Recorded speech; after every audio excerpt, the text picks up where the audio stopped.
encourage the youth to take pride in Philippine folk arts, literature, and historical side. Again, how can we encourage the youth to take pride in Philippine folk arts, literature, and historical side?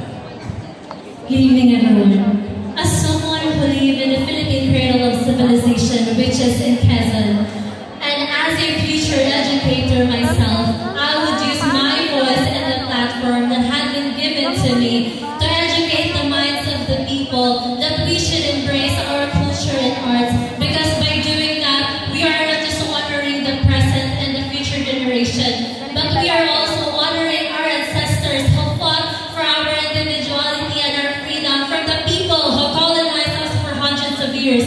And I believe that even though this world is now transforming, we should still embrace who we are as a Filipino, because transformation connects our past and our present, building a cultural yet transformative society. Thank you.